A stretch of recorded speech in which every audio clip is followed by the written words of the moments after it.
کیا۔ ایک تو اس رات کے معمولات آپ یہ رکھیے گا کہ قرآن مجید کی تلاوت کریں اور سورہ یاسین کی کم سے کم 3 مرتبہ تلاوت، اس کے بعد سورہ دخان، اس میں اس شب برات لیلہ مبارکہ کا ذکر ہے۔ میں نے پہلی 8 آیتیں تلاوت کی، تو بہتر ہے کہ کم سے کم 3 بار اس سورہ دخان کی تلاوت کی جائے، سورہ یاسین کی اور پھر سورہ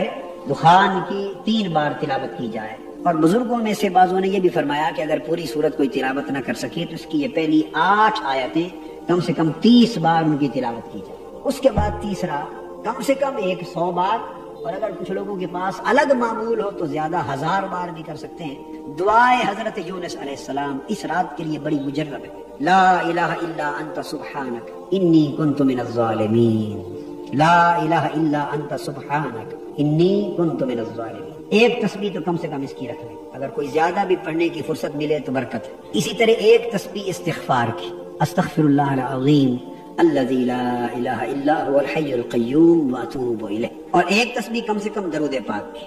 درود پاک مختصر، اللہم صلی علی سیدنا و مولانا محمد وعلی آلہ وصحبہ وبارک وسلم، یہ درود پاک کی تسبیح ایک پڑھ لیں۔ اور اس کے بعد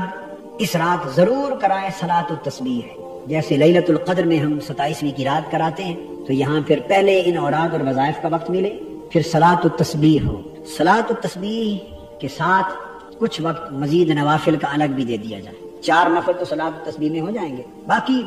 8 نفل اور پڑھ لیں، چلو قیام اللیل کے ضمن میں بھی شامل ہو جائیں، جیسے تہجد کے لیے قیام اللیل کے لیے 8 نوافل سنت ہے تو وہ بھی موقع الگ دے دیں، تو کم سے کم 8 نوافل اور پڑھ لیے جائیں قیام اللیل کی نیت سے، جو تہجد کی نماز کا بدل ہے۔ جو پچھلی رات تھوڑی دیر سو کر اٹھ کے پڑھ سکے تو 8 نفل اس وقت پڑھ لے، اور جو ساری رات جاگے تو وہ رات میں نصف شب بھی پڑھ لے، اور اس کے بعد پھر حلقہ ذکر کریں گے، حضور علیہ السلام کی نعت شریف کی محفل بھی کریں اور آخر پہ حلقہ ذکر کریں، نوافل کے بعد نعت شریف کی محفل کریں اور حلقہ ذکر کریں،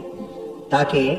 اس طرح تمام برکتوں کے ساتھ اس رات کو معمور کر لیا جائے۔ اور ایک دعا آپ کو بتا دیتا ہوں، مختصر ہے، جو کثرت کے ساتھ اس رات نوافل کے دوران بھی پڑھتے رہیں، 2 نفل پڑھیں تو دعا کر لیں، پھر اگلے 2 نفلوں کے بعد دعا کریں، صلاۃ و تسبیح کے بعد بھی پڑھیں، قیام اللیل کے بعد بھی پڑھیں، اور چاہیں تو تسبیح بھی اس دعا کی کر لیں۔ وہ دعا حضور صلی اللہ علیہ وسلم نے ام المومنین حضرت عائشہ صدیقہ رضی اللہ تعالیٰ عنہا کو تلقین فرمائی تھی لیلۃ القدر کے لیے، اور بزرگوں نے چونکہ بڑی لیلۃ القدر کی خاص دعا ہے تو لیلۃ الشعبان کے لیے بھی اس کو مقرر کیا، جس میں فرمایا اللہم انک عفو کریم تحب العفو فاعف عنی۔ مختصر تو اس طرح بھی پڑھ سکتے ہیں اللہم انک عفو،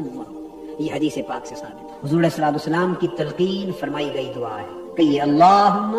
انک عفو تحب العفو فاعف عنی فاعف عنی فاعف عنی، بس ایک ہی بار کہنا ہے اللہم انک عفو تحب العفو فاعف عنی۔ اور جو احباب پوری یاد کر سکے بے شک لکھ لیں، تو وہ اس کے بعد یہ بھی کہہ سکتے ہیں فاعف عنی کے بعد اللہم انی اسألک العفو والعافیہ والمعافات الدائمہ فی الدین والدنیا والآخرہ، یہ پوری دعا کر لیں۔ تو یہ لیلۃ القدر اور لیلۃ الشعبان